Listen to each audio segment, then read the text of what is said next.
और आज के इस लाइव चर्चा के कार्यक्रम का जो विषय है, संसार स्वप्न के समान है, श्री राम जी के कर्मों का फल। संसार स्वप्न के समान है और श्री राम जी के कर्मों का फल श्री रामचरितमानस के द्वारा।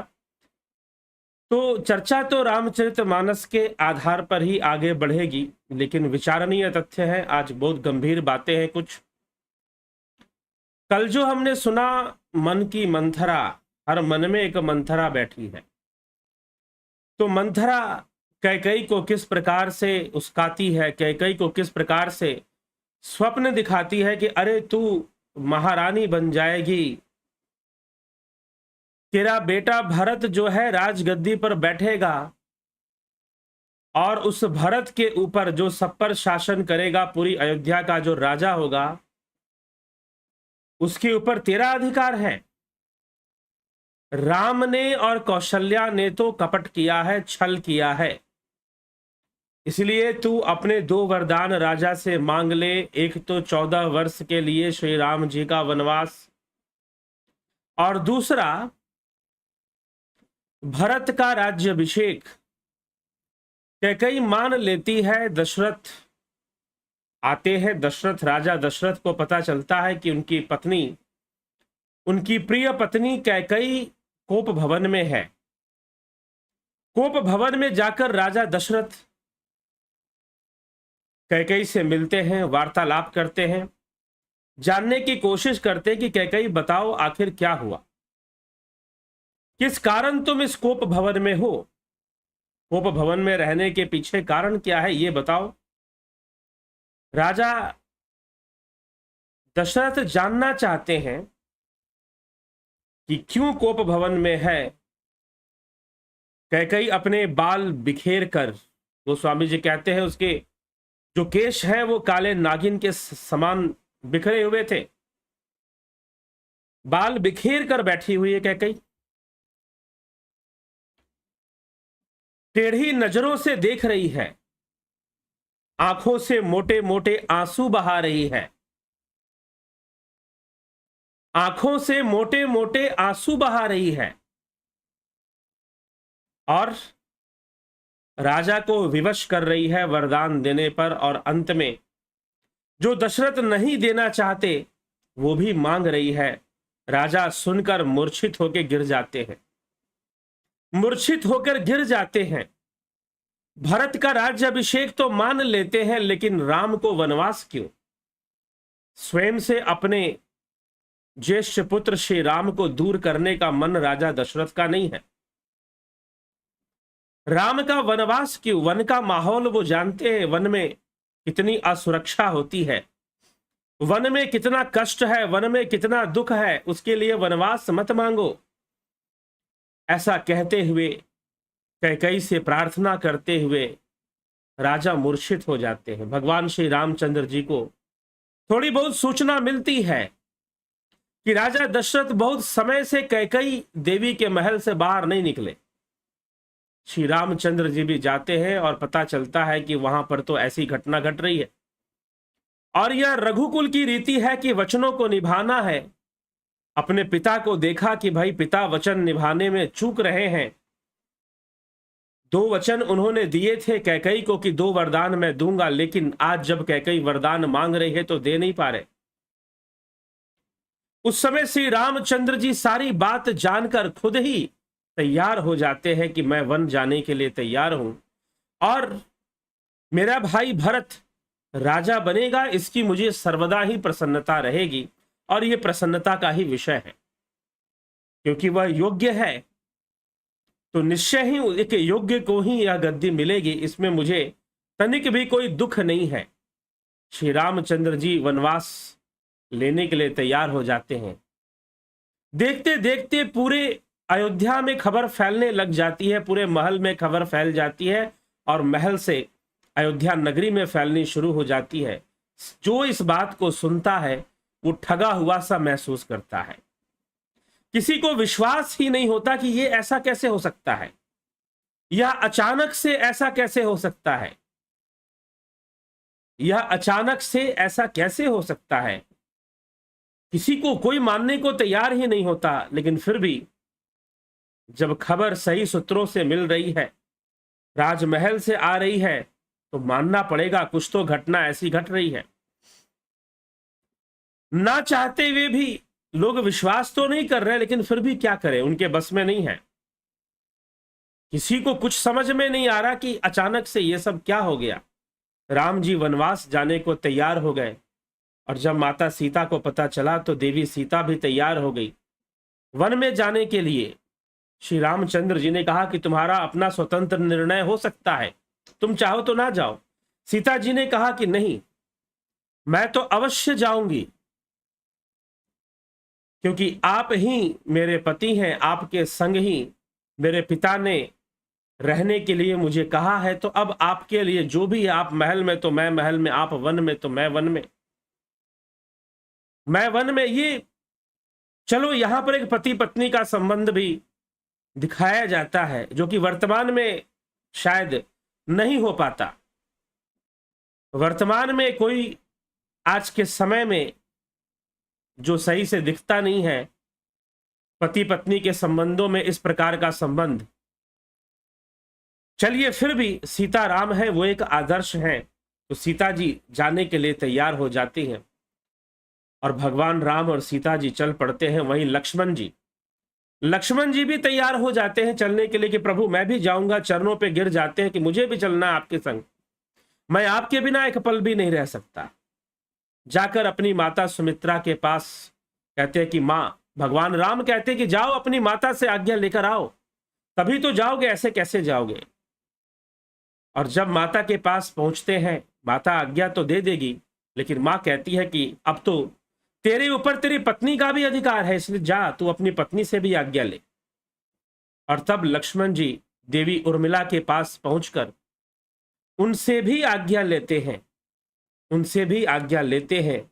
और देवी उर्मिला अपने आप को बड़भागी समझकर कि मैं भाग्यशाली हूं कि मुझे आपके जैसा पति मिला है, जो अपने बड़े भाई के लिए इतना समर्पित है और प्रभु के लिए इतना समर्पित है, अच्छे कारण के लिए समर्पित है। कोई किसी व्यक्ति को समर्पित नहीं होता, यह ध्यान रखिएगा। कोई भी व्यक्ति कभी किसी व्यक्ति को समर्पित नहीं होता, और जहां व्यक्ति के प्रति समर्पण आ जाएगा वहां पर धोखा हो जाएगा। ध्यान रखिएगा, आप भी कभी किसी व्यक्ति के प्रति समर्पित मत होइए जीवन में, कभी मत होइए व्यक्ति के प्रति समर्पित। अगर समर्पित होना है तो आदर्शों के प्रति समर्पित होइए, समर्पित होना है तो विचारधारा के प्रति समर्पित होइए, उस विचारधारा को समझिए। आज लक्ष्मण जी श्री रामचंद्र जी को समर्पित हो रहे हैं, तो श्री राजा राम को नहीं समर्पित हो रहे हैं, वो धर्म को समर्पित हो रहे हैं।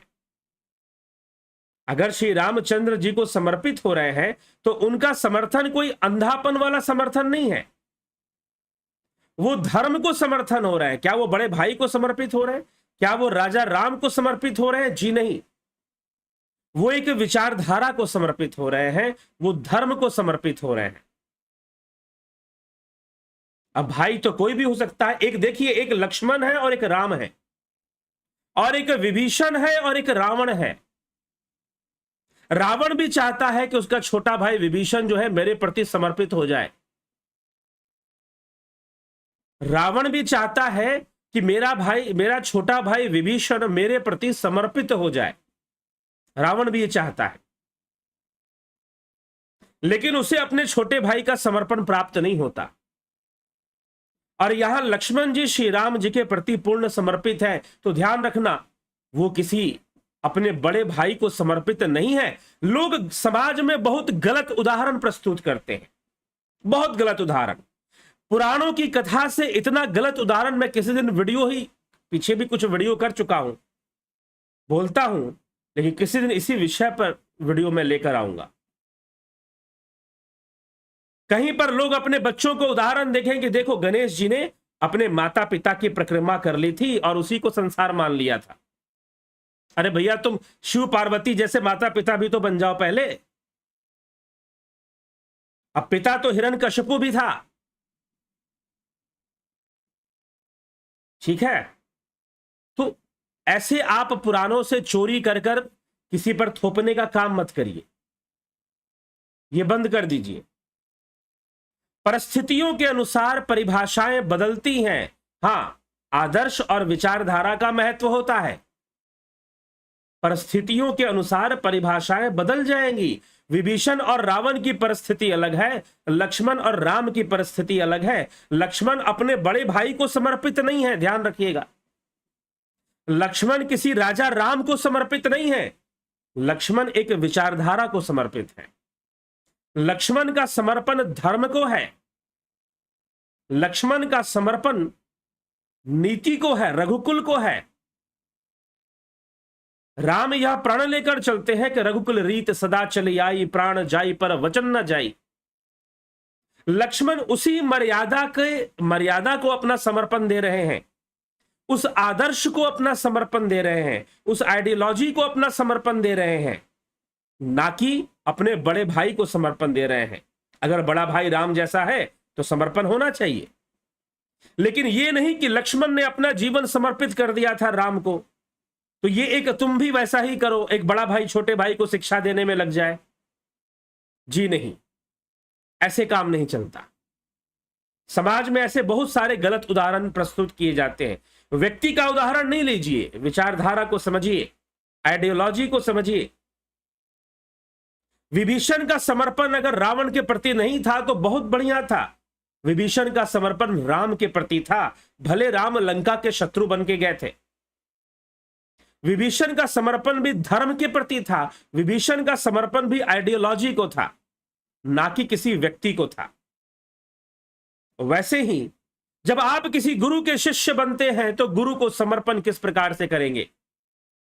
उस ज्ञान को समर्पण कीजिए, उस प्रेरणा को समर्पण कीजिए जो गुरु से आपको मिल रहा है, गुरु से आपको प्राप्त हो रहा है। शरीर को समर्पित मत हो जाइए, फिर भी जिस शरीर के माध्यम से प्रेरणा मिल रही है उस शरीर का सम्मान कर दीजिए, क्योंकि उसके माध्यम से मिल रही है। लक्ष्मण जी भी राम जी को समर्पित हो रहे हैं। राम जी शरीर रूप में एक माध्यम है, शरीर रूप में राम भी एक माध्यम बन रहे हैं, लेकिन समर्पण राम के शरीर को नहीं, उस शरीर के माध्यम से जिस विचारधारा का प्रतिपादन हो रहा है, जिस विचारधारा की प्रस्तुति हो रही है, उस विचारधारा को समर्पण है, उस आइडियोलॉजी को समर्पण है, ना कि किसी व्यक्ति को समर्पण।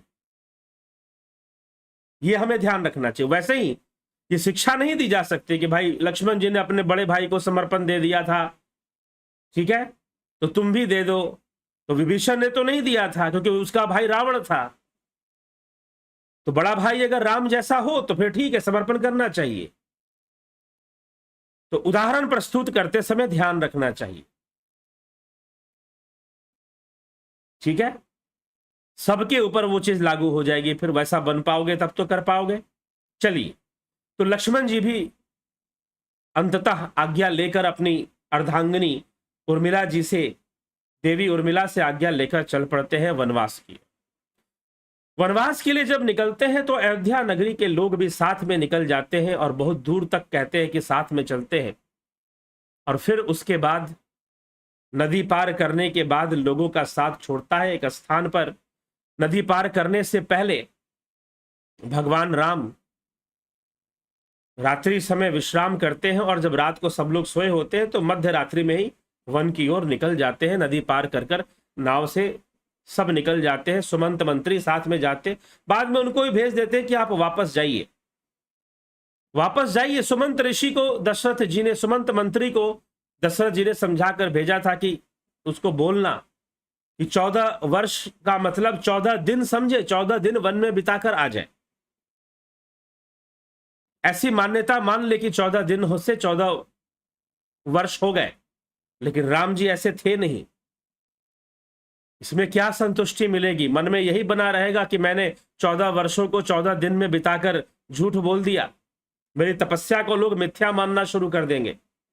और इसलिए रामचंद्र जी ने यह बात स्वीकार नहीं की और नदी पार करके निकल गए। और नदी पार करते ही श्रृंगवेरपुर नामक राज्य लगता था। श्रृंगवेरपुर, अयोध्या की सीमा वहां समाप्त हो जाती है और अयोध्या की सीमा को पार करके राम, सीता और लक्ष्मण श्रृंगवेरपुर में पहुंच जाते हैं। श्रृंगवेरपुर के राजा थे निषाद राज गुह। वैसे तो वो निषाद कहे जाते थे, लेकिन राजा थे और भगवान राम के परम मित्र थे, उनके परम अनुयायी थे, उनके परम प्रेमी थे, उनसे अत्यंत प्रेम रखने वाले थे और उनके अनुयायी भी थे। और ऐसा जब सूचना निषाद राज तक पहुंचती है कि रामचंद्र जी इस प्रकार से वन जा रहे हैं और मेरे राज्य से होकर जा रहे हैं, तो प्रेमवश, मित्रतावश दौड़े दौड़े आ जाते हैं श्री राम जी से मिलने के लिए, तरह तरह के उपहार लेकर, तरह तरह के भेंट लेकर। यद्यपि अगर कहा जाए लोग जैसी मानसिकता रखते हैं वर्ण और जाति से संबंधित, तो निषाद राज, रामचरितमानस में भी आ रहा है कि शूद्र जाति के माने जाते थे, नीच माने जाते थे, ऐसा वर्णन आता है। लेकिन अगर हम उस समय के व्यवहारिकता को देखेंगे या अगर हम समझेंगे, तो वहां पर दिखाई देगा कि भगवान राम तो निषाद राज का आलिंगन भी स्वीकार करते हैं, मिलते भी हैं, उनका आतिथ्य, उस समय उनके घर नहीं जाते, लेकिन उनके द्वारा दिए गए भोज्य पदार्थ आदि जो भी वो लाते हैं उसको मना नहीं करते और उनके साथ घंटों बैठकर बातें भी करते हैं। तो कालांतर में जिस प्रकार की छुआछूत या जाति की बातें बताई जाती हैं, वैसा रामायण में नहीं दिखाई देता है, नहीं दिखाई देता। पूरी कथा अगर आप पूरी रामायण में पढ़ें तो आपको कहीं पर भी ऐसा वर्णन नहीं आता है।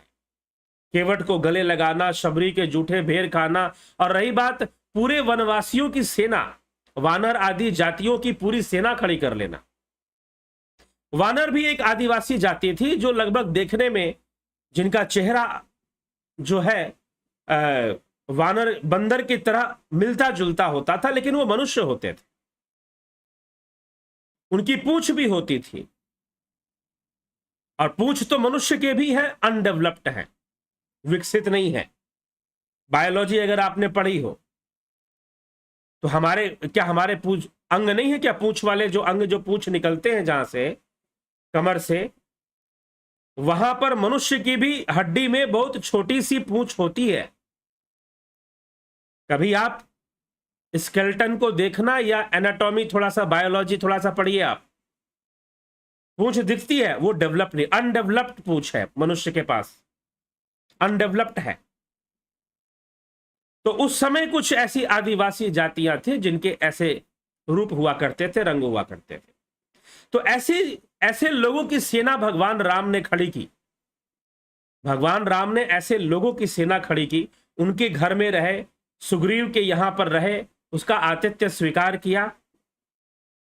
तब कहां चली गई थी जात पात छुआछूत? तब कहां चले गए थे? तो इसीलिए यह हमें समझने की आवश्यकता है। तो निषाद राज निषाद हैं और वो भगवान राम जैसे ही उनकी सीमा में प्रवेश करते हैं तो मित्रता पूर्वक वो जाके मिलते हैं, मित्रता पूर्वक वो जाके मिलते हैं और बहुत सारे उपहार लेकर जाते। गोस्वामी तुलसीदास जी वर्णन कर रहे हैं, तो क्या लिखते हैं, आइए उस पर हम विचार करते हैं। यह सुधि गुह निषाद जब पाई, मुदित लिए प्रिय बंधु बोलाई, लिए फल मूल भेंट भरी भारा, मिलन चले वही हर्षु अपारा। जब निषाद राज गुह ने यह खबर पाई, तब आनंदित होकर उसने अपने प्रिय जनों और भाई बंधुओं को बुला लिया और भेंट देने के लिए फल मूल लेकर और उन्हें हारों में भर के मिलने के लिए चल दी। उनके हृदय में हर्ष का पार नहीं था, वो बड़े प्रसन्न थे। करी दंडवत भेंट धरी आगे, प्रभु बिलोकत अति अनुरागे, सहज स्नेह बिबस रघुराई, पूछी कुशल निकट बैठाई। दंडवत करके भेंट सामने रखकर वह अत्यंत प्रेम से प्रभु को देखने लगे। श्री राम जी से स्वाभाविक स्नेह के वश होकर उनके पास बैठकर, बिल्कुल बराबर में बैठकर और पास बैठकर, सोचिए वो निषाद हैं और राम क्षत्रिय कुल से है, रघुकुल से हैं। यद्यपि सब तो कश्यप के ही पुत्र हैं, कोई किसी भी जाति का हो, सब कश्यप ऋषि के ही पुत्र हैं, वो कश्यप ऋषि जिनके नाम पर कश्मीर का नामकरण हुआ था। कश्मीर में एक झील है, उस झील को ही, वास्तव में उस झील का ही नाम कश्मीर है। उस झील के नाम पर ही पूरे क्षेत्र का नाम कश्मीर पड़ा और बाद में राज्य का नाम कश्मीर पड़ा। तो झील का ही नाम कश्मीर है। तो मीर का अर्थ वास्तव में डल लेक के लिए वो कहा गया है, झील को कहा गया है। तो सब कश्यप के ही पुत्र हैं, चाहे निषाद हो, चाहे ढोल हो, चाहे वानर हो, चाहे जो भी हो। चलिए, करी दंडवत भेंट धरी आगे, भेंट रखा और अपने बराबर में अपने साथ जो है उनके बैठकर उनका कुशल पूछे। नाथ कुशल पद पंकज देखे, भयऊ भाग भाजन जन लेखे, देव धरनी धनुधाम तुम्हारा, मैं जनु नीच सहित परिवार। निषाद राज ने उत्तर दिया, हे नाथ, आपके चरण कमल के दर्शन से ही कुशल है। आपके चरण बिंदु के दर्शन कर आज मैं भाग्यवान पुरुषों की गिनती में आ गया हूं। सत्य बात है, तभी निषाद राज का यह नाम हो रहा है। आज भगवान राम जी के साथ, लक्ष्मण जी के साथ निषाद राज की भी अपार महिमा आ गई है। अयोध्या में रहने वाले उनके भगवान के रिश्तेदारों से भी ज्यादा महत्वपूर्ण बन जाते हैं निषाद राज, केवट और शबरी और हनुमान। ज्यादा महत्वपूर्ण पात्र है रामायण में। निषाद राज ने उत्तर दिया, हे नाथ, आपके चरण कमल के दर्शन से ही कुशल है सब। आज मैं भाग्यवान पुरुषों की गिनती में आ गया हूं देव। यह पृथ्वी, धन और घर सब आपका है, मैं तो परिवार सहित आपका नीच सेवक हूं। कृपा करिय पुर धारिय पाऊ, थापिय जनु सब लोग सिहाऊ, कहे वो सत्य सबु सखा सुजाना, मोहि दिन पितु आय सुआना। अब कृपा करके श्रृंगवेरपुर में मेरे नगरी में पधारिए और प्रतिष्ठा बढ़ाइए, जिससे सब लोग मेरे भाग्य की बड़ाई करें। श्री रामचंद्र जी ने कहा कि हे सुजान सखा, तुमने जो कुछ कहा है सब सत्य है। मेरे सखा, मेरे मित्र, सब सत्य है, परंतु पिताजी ने मुझको और ही आज्ञा दे रखी है कि मुझे 14 वर्ष का वनवास लेना है। बरस 4 बासु, बन मुनि व्रत बेशु आहारु, ग्राम बासु नहीं उचित सुनी, गुह भयो दुख अबारू। और आज्ञा के अनुसार मुझे 14 वर्ष तक मुनियों का व्रत और वेश धारण कर मुनियों के योग्य आहार करते हुए वन में ही बसना है। गांव के भीतर निवास करना उचित नहीं है, किसी के घर पे जाना भी उचित नहीं है। यह सुनकर निषाद राज गुह को बड़ा दुख हुआ। राम लखन सिय रूप निहारी, कहि सप्रेम ग्राम नर नारी, ते पितु मातु कहु सखी कैसे, जिन पठये बन बालक ऐसे। श्री राम जी, लक्ष्मण जी और सीता जी के रूप को देखकर गांव के स्त्री पुरुष प्रेम के साथ चर्चा करते हैं। कोई कहती है कि हे सखी, कहो तो वे माता पिता कैसे हैं जिन्होंने ऐसे सुंदर सुकुमार बालकों को वन में भेज दिया। अब किसको क्या पता कि क्या घटना घटी है, और अपने घर की बात बताए कौन। एक कहीं भल भूपति किन्हा, लोयन लाहु हम ही विधि दिन्हा, तब निषाद पति उर अनुमाना, तरु सिंसुपा मनोहर जाना। कोई एक कहते कि राजा ने अच्छाई किया, इसी बहाने हमें भी ब्रह्मा ने नेत्रों का लाभ दे दिया, हमें श्री रामचंद्र जी के दर्शन हो गए। तब निषाद राज ने हृदय में अनुमान किया तो अशोक के पेड़ को मनोहर समझा उनके ठहरने के लिए। ले रघुनाथ ही ठाव दिखावा, कहे वो राम सब भांति सुहावा, पुरुजन करी जुहारु घर आए, रघुबर संध्या करन सिधाए। श्री राम जी ने को लेकर जब जाकर वह स्थान दिखाया, श्री रामचंद्र जी ने कहा कि यह सब प्रकार से सुंदर स्थान है। वन के भीतर ही अशोक के वृक्ष कहीं लगे थे, वहीं पर कोई स्थान ठहरने के लिए, वन में ठहरने के लिए दिखाया। पूर्ववासी लोग वंदना करते हुए अपने अपने घर लौट गए। निषाद राज के राज्य के जो लोग थे वो दर्शन करने आए और चले गए। गुह सवारी, कोई अपने साथ भेंट वेट लाया, खाने पीने की चीजें लाया। गुह सवारी साथ हरी डसाई, कुश किसलमय मृदुल सुहाई, सुचिफल मूल मधुर मृदु जानी, दोना भरी भरी राखसी पानी। गुह ने कुश और कोमल पत्तों के कोमल और सुंदर साथरी सजाकर बिछा दी, और पवित्र मीठे और कोमल देखकर दोनों भर भर कर फल मूल और पानी रख दिए। दोने बना लिए उन्होंने पत्तों के।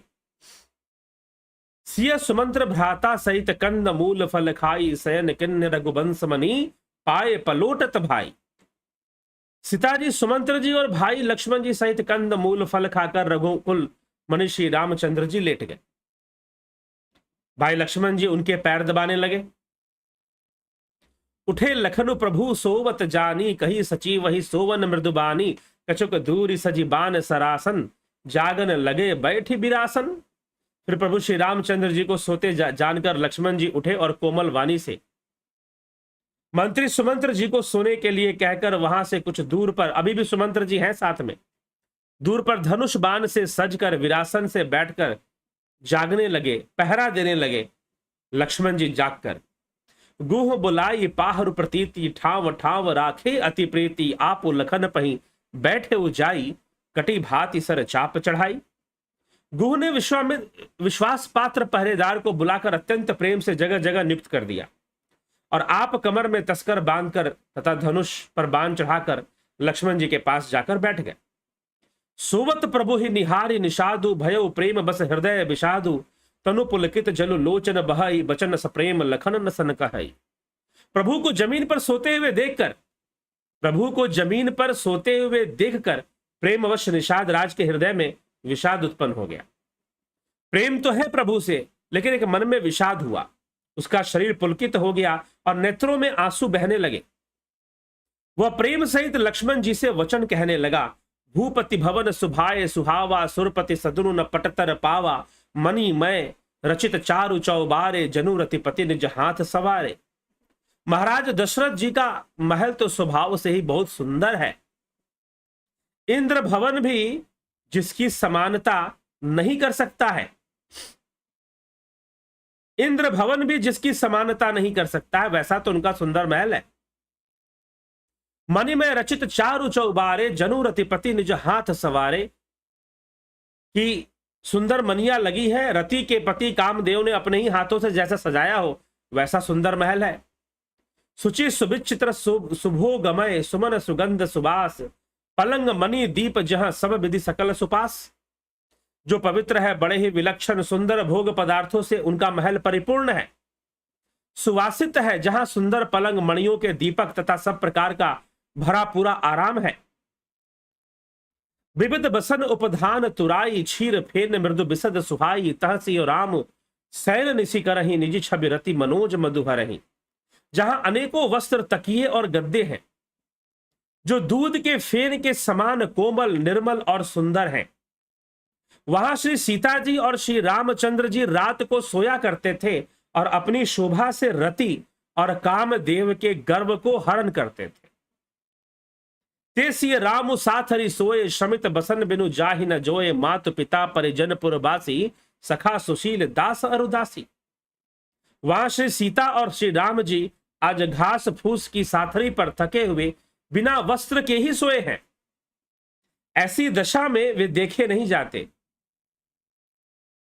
माता पिता कुटुंबी प्रवासी मित्र अच्छे शील स्वभाव के दास और दासियां हैं। सीता जी राम जी घास पूछ की साथरी पर, मतलब कि कोई बिछौना नहीं है और कोई चादर नहीं ओढ़ रखी, कंबल चादर कुछ भी ओढ़ने के लिए नहीं है, इसीलिए कहा कि बिना वस्त्र के। ऐसी दशा में वे देखे भी नहीं जाते, इतना दुखमय उनका जीवन है। माता पिता कुटुंबी पूर्ववासी मित्र अच्छे शील स्वभाव के दास और दासियां हैं। अब क्या है कि तुलसीदास जी काव्य रचना कर रहे हैं, कथा नहीं लिख रहे हैं। आप जब पढ़ते हो तो कथा की तरह पढ़ते हो, लेकिन यहां पर तुलसीदास जी काव्य रचना कर रहे हैं। तो काव्य रचना कर रहे हैं तो कविता के महत्व को बढ़ाकर लिखा जाता है, दृश्य के महत्व को बढ़ाकर लिखा जाता है। तेरे सिय राम साथ हरि सोए, श्रमित बसन बिनु जाहि न जो। इस प्रकार से वो सो रहे हैं। मातु पिता परिजन पुरबासी, सखा सुशील दास वरदासी। जो गवही अच्छे स्वभाव के हैं, दास और दासियां सब है, महल है, फिर भी इस तरह से सो रहे हैं, क्या बात है। जो गवही जिन्हि प्राण की नाई, मही सोवत्तई राम गोसाई, पिता जनक जग विदित प्रभाव, ससुर सुरेश सखा रघुराव। सब जिनकी अपने प्राणों की तरह सार संभार करते, वही प्रभु श्री रामचंद्र जी आज पृथ्वी पर भूमि पर सो रहे हैं। जिनके पिता जनक जी हैं, जिनका प्रभाव जगत से प्रसिद्ध है, और जिनके ससुर इंद्र में मित्र रघुराज दशरथ जी हैं। रामचंद्र पति सौ देही, सोवत मही विधि बाम न केही, सिय रघुबीर की कानन जोगु, कर्म प्रधान सत्य कह लोग। पति श्री रामचंद्र जी हैं, वहीं जानकी जी आज जमीन पर सो रही हैं। विधाता किसको प्रतिकूल नहीं होता। सीता जी और रामचंद्र जी क्या वन के योग्य हैं? क्या वन में रहने योग्य हैं? लोग सच कहते हैं कि कर्म ही प्रधान है, कर्म प्रधान सत्य कह लागू। कैकय नंदनी मंदमती कठिन कुटिलपन किन, जेहि रघुनंदन जान के ही सुख अवसर दुख तीन। कैकय राज की लड़की नीच बुद्धि कैकई ने बड़ी कुटिलता की है, जिसने रघुनंदन श्री राम जी और जानकी जी को सुख के समय दुख दे दिया। अब निषाद राज्य जो जानते हैं वो बोलते हैं, भय दिनकर कुल विपट कुठारी, कुमति किन्न सब विश्व दुखारी, भयहु विषादु निषाद ही भारी, राम सियमहि सैन निहारी। भगवान राम को इस प्रकार से सोता हुआ देख उन्हें बहुत दुख हो रहा है। बोले लखन मधुर बिरदिबानी, ज्ञान विराग भगति रससानी। अब लखन जी प्रवचन सुनाएंगे। लखन जी अब चर्चा करेंगे।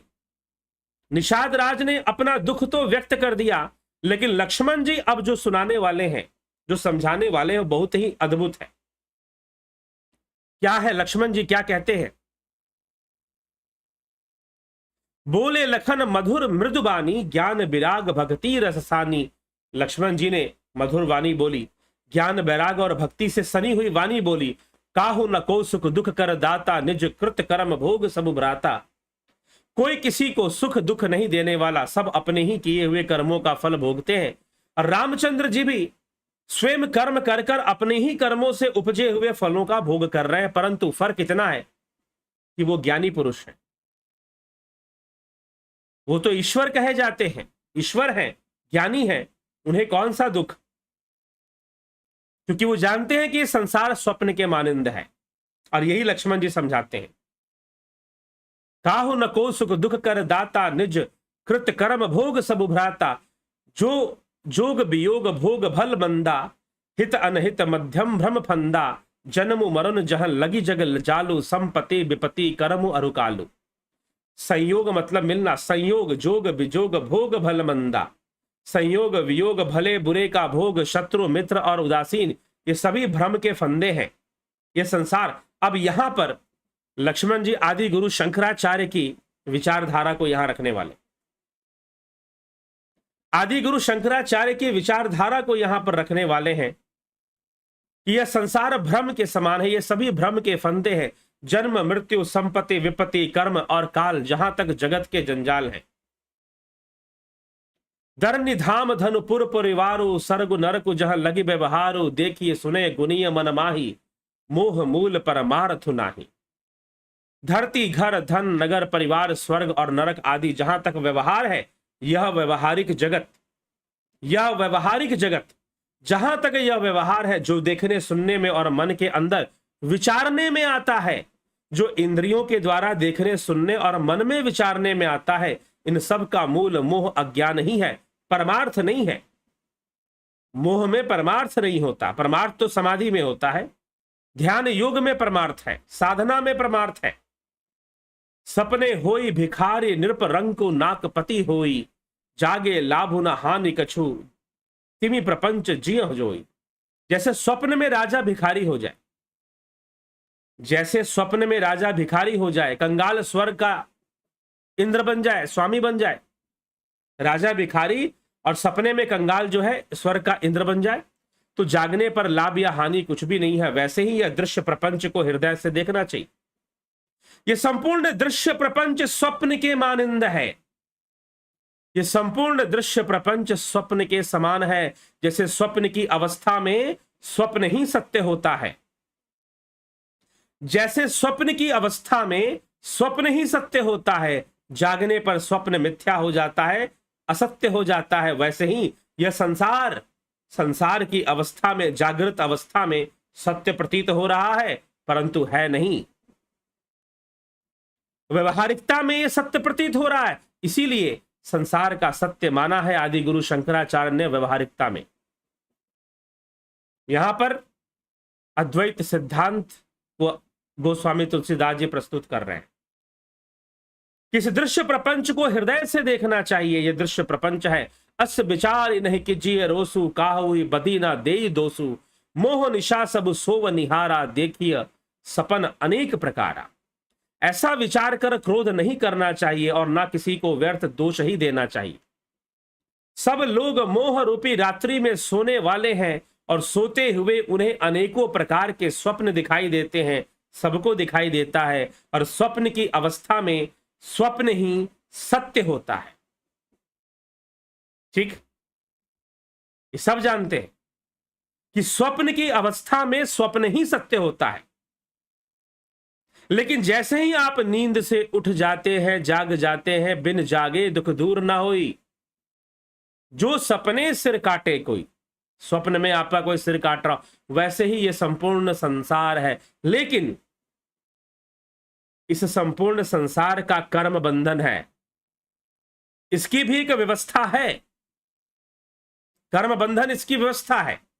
व्यवहारिकता में तो व्यवस्था होगी ही। जहां पर कोई व्यवहारिकता नहीं है, जहां पर परमार्थ है, जहां पर ब्रह्म है, वहां कोई व्यवस्था की आवश्यकता ही नहीं है, तो वहां कोई व्यवस्था भी नहीं है। व्यवस्था है, सिस्टम है, नियम है, कहां है? संसार में है। संसार में है, इसीलिए यह स्वप्न के मानिंद है, कर्म फल का सिद्धांत है। तो अद्वैत सिद्धांत यहां आ जाता है। एहि जग जामनि जाग ही जोगी, परमारथी प्रपंच वियोगी, जानिए तब ही जीव जग जागा, जब सब विषय विलास विरागा। एहि जग जामनि जाग ही जोगी, इस जगत रूपी रात्रि में, इस जगत रूपी रात्रि में योगी लोग जागते हैं। या निशा सर्वभूतानाम तस्याम जागृति संयमी, यस्याम जागृति भूतानि सा निशा पश्यतो मुने। श्री कृष्ण भगवान अर्जुन से कह रहे हैं, श्री कृष्ण भगवान अर्जुन से कह रहे हैं, या निशा सर्वभूतानाम तस्याम जागृति संयमी। और वही बात गोस्वामी तुलसीदास जी यहां पर लक्ष्मण जी निषाद राज को कह रहे हैं। यह लक्ष्मण का ज्ञान है। ऐसे ही नहीं परशुराम जी से भिड़ गए थे, परशुराम जी से ऐसे ही नहीं भिड़ गए थे, अपने आध्यात्मिक ज्ञान के बल पे भिड़े थे।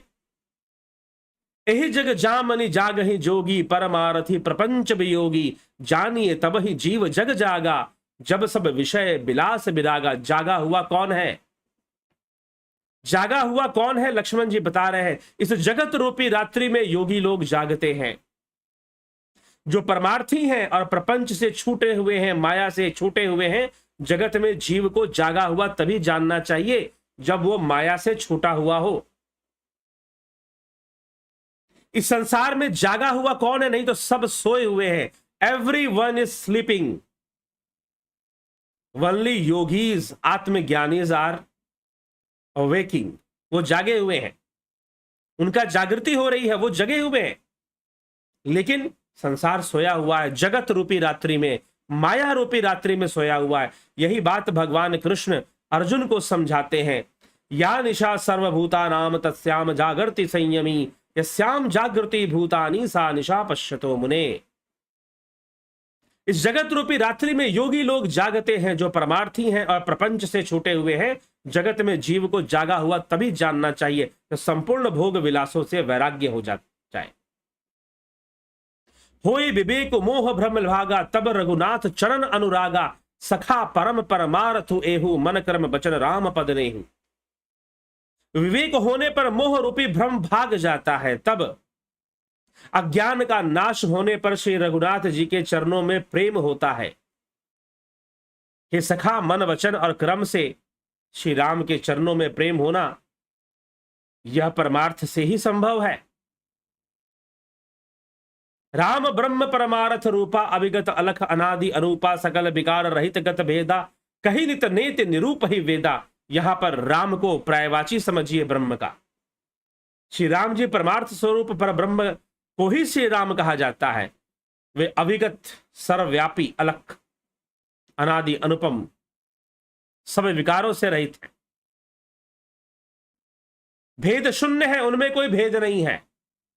वो किसी प्रकार का भेद नहीं करते हैं। वेद जिनका नित्य गुणगान करता है,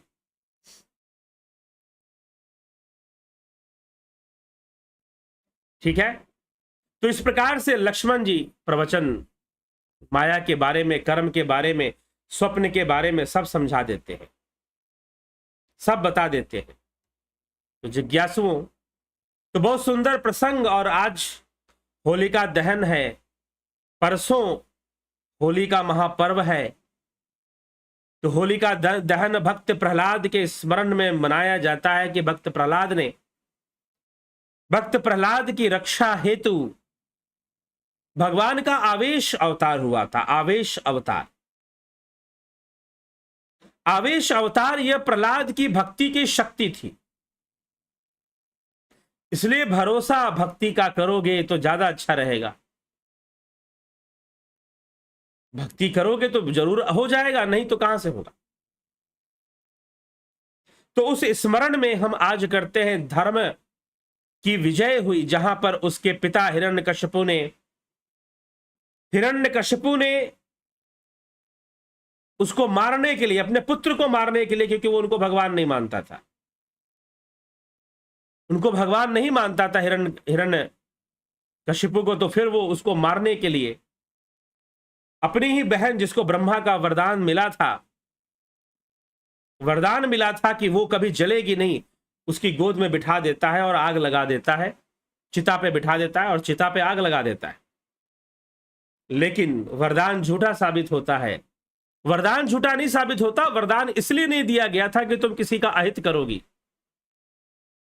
तुम किसी को अगर बचाने के लिए अगर काम करोगी तो अग्नि तुम्हें नहीं जलाएगी। अच्छे धर्म के लिए तुम इस्तेमाल करोगी अपनी सिद्धियों का तो तुम्हारा कल्याण होगा, परंतु किसी का अहित करोगी तो तुम्हारा भी अहित होगा। और वही होलिका के साथ हुआ और होली जल गई,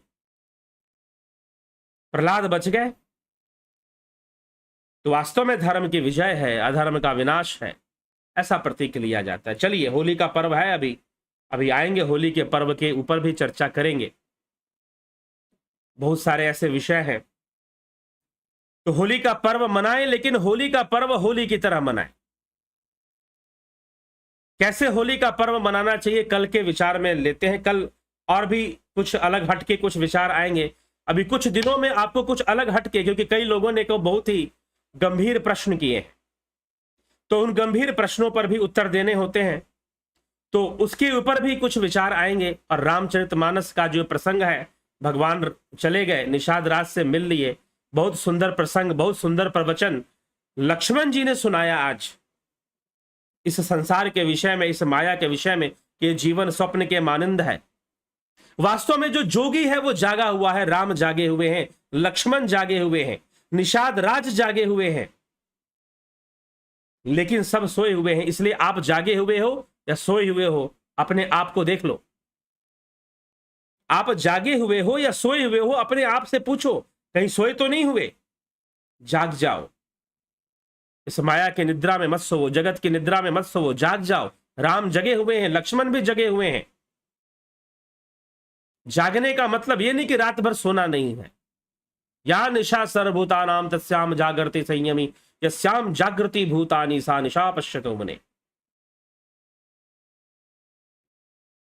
ठीक, तो मुनिगण जागते हैं, वो जगत की निद्रा में सोते नहीं, मोह रूपी निद्रा में सोते नहीं, माया रूपी निद्रा में सोते नहीं। कहने का मतलब ये, वो सारे कर्म करते, राम जी कर रहे हैं ना, युद्ध भी कर रहे हैं, वो जागे भी हुए हैं, युद्ध भी कर रहे हैं, सारे कर्तव्यों को भी निभा रहे हैं, लेकिन जागृत अवस्था से, मोह के वशीभूत नहीं, मोह के वशीभूत नहीं, जागे हुए होकर कर रहे हैं, जागे हुए होकर कर रहे हैं। तो हमें विचार करने की आवश्यकता है, इस विषय को समझने की आवश्यकता है। जागना किसे बताया गया है, और स्वप्न तो ये सारा संसार ही स्वप्न के मानिंद है, लेकिन स्वप्न में ही कर्म बंधन है। तो व्यक्ति को कर्म तो करना पड़ता है, और महान विभूतियां हमें जगाने के लिए आती हैं, समझाने के लिए आती हैं। चलिए आगे बढ़ते हैं आपकी टिप्पणियों की ओर, और फिर विराम देंगे इस कार्यक्रम को। विनोद कुमार सूद जी, बहुत अभिनंदन है। बबीता धीमान जी, सरोज साहू जी, नवजोत नाथ जी, काशीनाथ जी, राजू पाल जी, सविता नायक, कल्पना बागड़े जी, माधुरी कोल्हे जी, जय श्री राम, यश सेठ जी, विक्रम सिंह जी, उषा श्रीवास्तव, गौरव जी, विक्रम सिंह जी, सोमू, समिता सावंत, अर्जन भाई चौहान, विनोद कुमार शर्मा, शंकर प्रसाद, विष्णुचंद्र मौर्य, संतोष देवी, ज्योति दत्ता, योगेंद्र पंडित, विंदेश्वरी मिश्रा, रतन सिंह, बिसलाल बहादुर सिंह, रामनिवास मीना, उज्जवल छेत्री, रामविलास जी, राम सिंह कश्यप, पिंटू वासवा, शिवम भट्ट, रूपलाल विश्वकर्मा, मनीष यादव, गोविंद प्रसाद नीमा जी, श्वेता कुमारी, भरत छबलानी, सरोज कृष्णानी, कमलेश खैरनर, गंगाराम गंगरदे जी, चंद्रेश्वर पांडे जी, सुनील राजभर जी, भरत छबलानी जी। क्या भरत छबलानी जी कह रहे हैं क्या भगत प्रहलाद और होलिका की कथा कौन सी कथा सत्य है? कौन सी कथा को हम सत्य मान ले? इतिहास में ऐसी लिखी हुई कौन सी घटना है जो सत्य है? अरे भाई न्यूज फेक हो जाती है तो हिस्ट्री की क्या बात करोगे? जब समाचार फेक हो जाते हैं तो हिस्ट्री की क्या बात करोगे? पहली बात तो यह है। लेकिन प्रश्न प्रहलाद और होलिका की कथा पर क्यों? संपूर्ण संसार ही वैकल्पिक है, विचारों से पैदा हो रहा है। सारी चीजें विचारों से पैदा हो रही हैं। एक अनुभूति है। आप जितनी भी सारी चीजें देख रहे हैं वो नेत्रों के कारण आपको दिखाई दे रही हैं। इसके लिए नेत्र जिम्मेदार है, क्योंकि नेत्रों में देखने की उतनी ही क्षमता है जितना वो देख सकते हैं। तो भला इस संसार में सत्य ही क्या है? कौन सी मान्यता को आप सत्य मान लें कि भाई ऐसा मान लो तो सत्य हो जाएगा? तो ये प्रश्न भी बिल्कुल काल्पनिक हो जाता है। फिर आप उसमें निहित शिक्षा को ग्रहण कीजिए, शिक्षा को ग्रहण कीजिए। बाकी जब शिक्षा सही है तो कथा भी सही है। अगर सही शिक्षा हमें मिल रही है, सही संदेश हमें मिल रहा है, तो कथा भी फिर सही है। फिर कथा वो गलत कैसे बोलेंगे? ठीक है, अगर कुछ ज्ञान मिल रहा है, साधना मिल रही है, उसका लाभ उठाइए। भक्त प्रहलाद की एकाग्रता, समर्पण अपनी विचारधारा पर, और एकाग्रता समर्पण वो हमारे भीतर आ जाए। तप करने की वो इच्छा जो ध्रुव और प्रहलाद में थी। बाल्य अवस्था में ध्रुव के अंदर तपस्या करने की तीव्र इच्छा पैदा हो गई। तो तपस्या करने की, अब देखिए आप कह दोगे नहीं भाई वो तो उनके पिताजी ऐसे ऐसे थे तो वो चले गए तपस्या करने। भाई पिताजी बहुत के ऐसे वैसे होते, पिता माता बहुत के ऐसे वैसे होते, लेकिन सब लोग तपस्या करने क्यों नहीं निकल जा रहे? ध्रुव ही क्यों निकल रहे हैं तपस्या करने के लिए? तो यह भी है। तो इसीलिए भक्ति की जो पराकाष्ठा है, भक्ति की जो श्रेष्ठता है, और धर्म का जो विजय है, सात्विकता का चुनना है आपको। सतोगुण रजोगुण तमोगुण पड़े हुए संसार में आप कैसे चुनते हैं? आपका चुनाव कैसे हो? रावण ने भी चुनाव किया, तीनों भाइयों ने कठोर तपस्या की और तीनों भाइयों ने चुनाव किया। आप देख लो, आपको रावण जैसा चुनाव करना है, कुंभकर्ण जैसा चुनाव करना है, विभीषण जैसा चुनाव करना है, आपकी मर्जी है। ये आपकी मर्जी, आप क्या चुनोगे, आप चुनाव क्या करोगे? ठीक है, तो आप इस चैनल को हमेशा सुनते हैं, देखते हैं। मैं कभी भी ऐसे विषयों पर चर्चा नहीं करता, मैं कभी भी ऐसे विषयों पर चर्चा नहीं करता कि ये कथा काल्पनिक है कि सत्य है। यहां पर चर्चा होता है कॉन्सेप्ट्स पर, दर्शन पर, दर्शन पर। अगर राम कथा भी चल रही है तो उसमें से दर्शन ही निकालकर आपके सामने रखा जा रहा है। हाँ, राम कथा का तो इतिहास है, भौगोलिक। यहां तक कि कैलिफोर्निया की यूनिवर्सिटी ने कहा है कि geographically we can mark the story. हम जियोग्राफी में, अर्थात भूमि पर, जियोग्राफी मतलब जो भूमि का विज्ञान है, हम वहां पर कथा को मार्क कर सकते हैं। It means it is true. Ram जहां जहां गए आज भी उन जगहों का नाम है, आज भी वो स्थान है। यहां तक कि समुद्र से श्रीलंका तक जो सेतु बांधा गया उसका भी आज प्रमाण है। नासा ने भले एडम ब्रिज कह दिया, लेकिन बहुत सारे अमेरिकन ये बोलते हैं कि एडम का नाम लेने से पहले इस पुल का जिक्र तो रामायण में किया जा चुका है। ठीक है, उनका स्वार्थ था, बाद में वो धीरे धीरे थोड़ा चुप हो गए, शांत हो गए कि भाई उनके ग्रंथों में जो हजारों साल पहले लिखे गए हैं उनमें ऐसा कुछ बताया गया है। लंका और इस तरह से तमिलनाडु रामेश्वरम से ऐसे एक सेतु बना हुआ है, आज भी है। जियोग्राफिकली प्रूव होता है कि राम थे।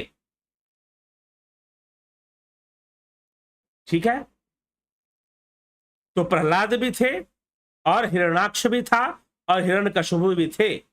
जब राम की बात सत्य है तो सभी बातें भी सत्य है, बस समझने के लिए विवेक चाहिए। पुराणों की कथा, इसलिए मैंने कभी भी आज तक ये टॉपिक नहीं लिया कि क्या काल्पनिक है और क्या काल्पनिक नहीं है। जीवन बेहतर बने उन सूत्रों को हमें निकालना है और सनातन धर्म को सही से समझना है। ठीक है, सही से समझना है कि शास्त्र क्या कहते हैं और जीवन में हम क्या धारण कर सकते हैं। अगर वो हो जाता है तो सब ठीक है, कल्पना भी सहायक है, फिर तो ये तो कल्पना भी व्यर्थ है। और रही बात, कोई भी कथा ले लो आप जीसस की कथा, ईसा मसीह का, काल्पनिक है, 100% काल्पनिक है। और ये मैं नहीं कहता, बहुत सारे ऐसे क्रिश्चियन स्कॉलर हैं, हिस्टोरियन है, जो दावा करते हैं कि ऐसा कोई व्यक्ति कभी हुआ ही नहीं, जीसस क्राइस्ट नाम का आदमी कभी हुआ ही नहीं। आपको वीडियो चाहिए, मुझे बताइए, मैं आपको वीडियो सेंड कर दूंगा। ऐसा प्रूफ देने वाले हिस्टोरियन, इतिहासकार हैं। वहां तो जाकर कभी पूछो पूरे साहस के साथ, अरे ये कोई कहानी, काल्पनिक कहानी है क्या? काल्पनिक क्या है? आप किसी मानते हो कि कोई ऊपर में बैठा हुआ, यही सबसे बड़ी कल्पना है। आप कल्पना के आधार पे तो मानते हो ना कोई ऊपर बैठा हुआ है। तो इसीलिए इस विषय को छोड़ दीजिए और मैं इस विषय पर चर्चा नहीं करता और आगे से ऐसे प्रश्न का उत्तर नहीं दूंगा। ठीक है, भिखु कुचाड़िया जी, गणेश पवार जी, उत्कर्ष तिवारी जी, वीरेंद्र मिश्रा जी, प्रीतम पुरी गोस्वामी, ओम नमो नारायणाय जी, आपको नमन। ये स्टार स्टार क्या होता है? ठीक है, मार्गदर्शन हम सबको मिलता रहे जी। कल जो है प्रहलाद की कथा पर और भी कुछ विषय लेंगे, कुछ दार्शनिक विषयों पे कल चर्चा होगी, महत्वपूर्ण विषय है, फिलोसॉफिक टॉपिक है, उस पे कल डिस्कशन होगा। और प्रहलाद का, होली है तो प्रहलाद का विषय भी कल आ ही जाएगा। ठीक है, पूरी कथा का क्या अर्थ है, क्या समझना चाहिए, क्या समझ के चलना चाहिए, उन सब बातों को हम समझने का प्रयत्न करेंगे। प्रसन्न सोहले जी, जिसको अनुभूति होती है वो जरूर मान सकता है पुरानी कथा को। जय श्री राम। पुरानी कथा को देखिए, जब साहित्य लिखा जाता है, यहां पर भी रामचरितमानस सुनाने से पहले मैंने कह दिया था कि भाई ये साहित्य है। गोस्वामी तुलसीदास जी काव्य रचना कर रहे हैं और काव्य रचना होगा, वहां अलंकार होगा, वहां उपमा होगी। आप भी लिखोगे तो वैसे लिखोगे, अपने आप को लेखक मान लो फिर लिखो। तो पुराणों की कथा सत्य है, लेकिन एग्जैक्टली जैसे जैसे आपने पढ़ा है वैसे ही सत्य है, मैं ये नहीं कहता, क्योंकि लेखक ने लिखा है, उसने साहित्यीकरण कर दिया है, घटना का साहित्यीकरण हो गया है। तो हो सकती है कि घटना हमें कुछ और ढंग से थोड़ी सी दिखे, हाँ, लेकिन वैसी घटना घटी थी, ये जरूर है, ये जरूर है। लेकिन साहित्यीकरण करने के कारण हमें कुछ और पता चलना शुरू हो जाता है। और रही बात, भाव विज्ञान है, भावना में शक्ति होती है, इसको कोई नकार नहीं सकता।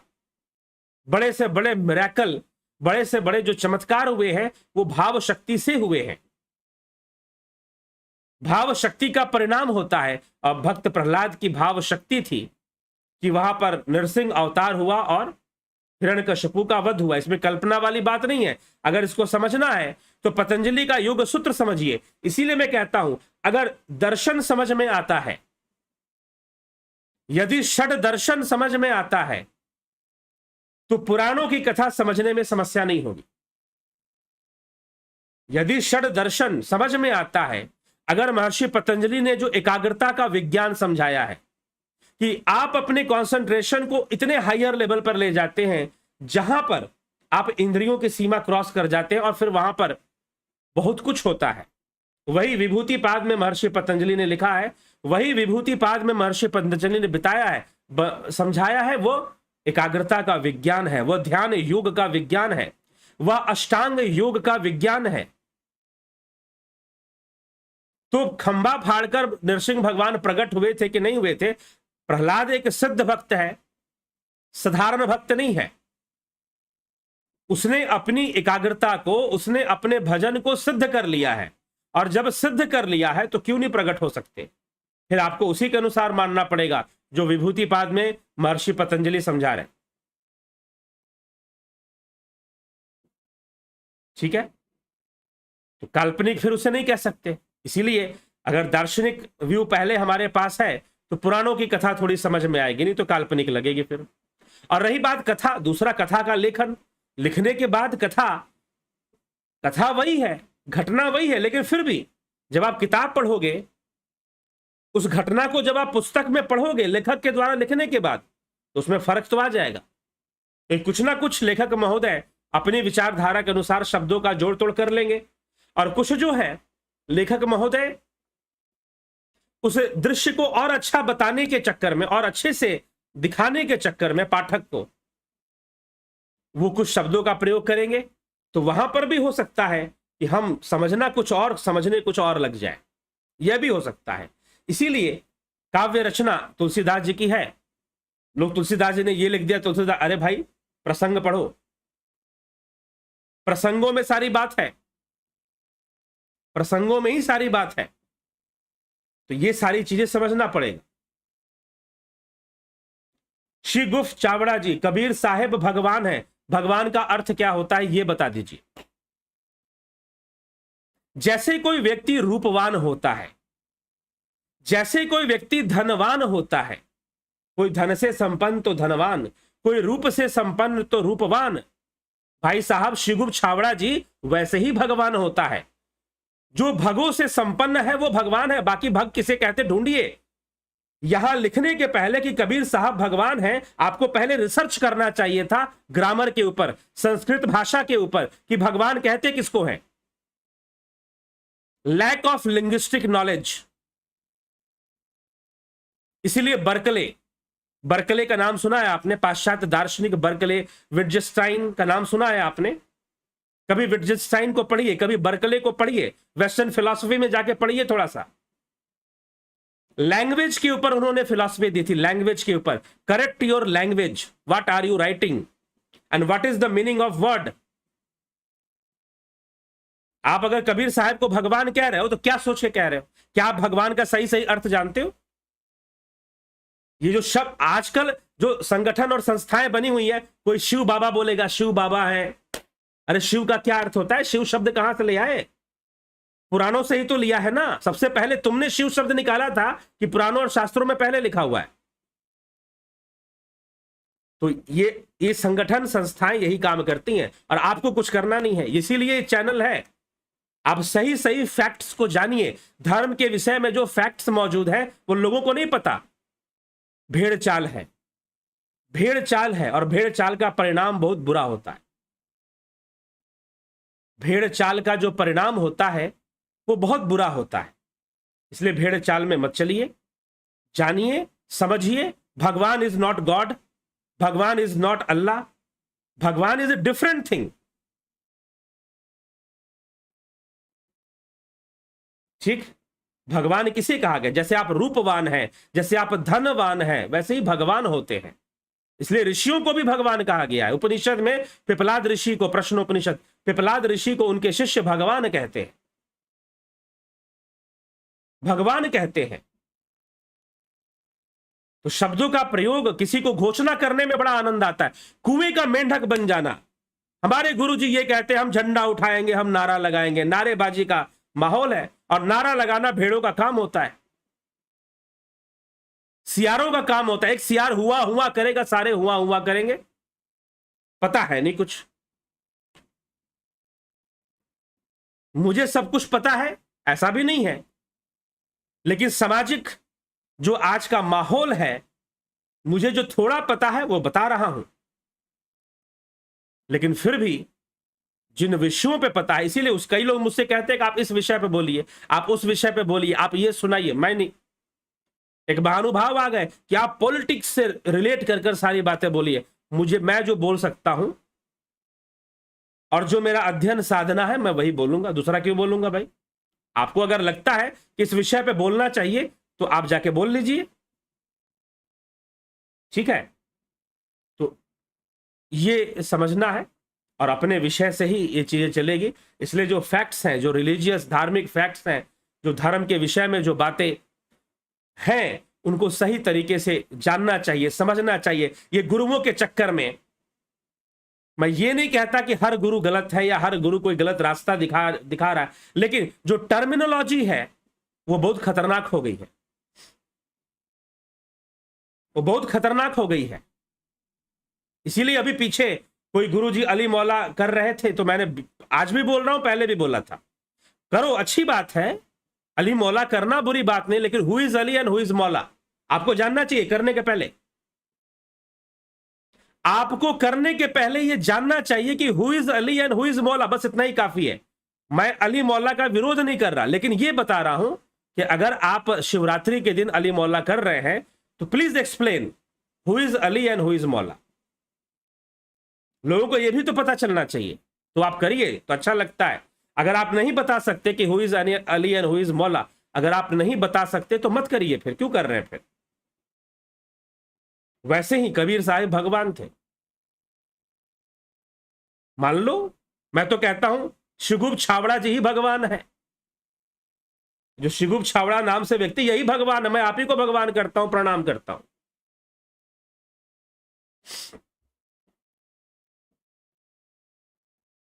चलिए ठीक है, इसी के साथ विराम देते हैं और कल फिर मिलते हैं। आपसे मिलते हैं कल 9 बजे लाइव चर्चा में। होली पर भी चर्चा होगी, लेकिन दूसरे कई महत्वपूर्ण विषय हैं, उस पर भी चर्चा होगी। होली हम कैसे मनाएं, होली कैसे मनानी चाहिए और लोग कैसे मनाते हैं, उस पर भी चर्चा होगी। ठीक है, तो कल मिलते हैं। बहुत बहुत आभार आप सभी का। जुड़े रहे, बने रहे। और आपको लगता है, यदि आपको लगता है कि हाँ हमें इस चैनल से जुड़ना चाहिए, लोगों को जुड़ना चाहिए, तो जरूर शेयर किया कीजिए, जरूर लोगों से शेयर करिए और शेयर करके आप जो है उन तक पहुंचाइए और समझाइए। ठीक है, इसी के साथ मैं विचारों को विराम देता हूं। बहुत बहुत आभार आप सभी का।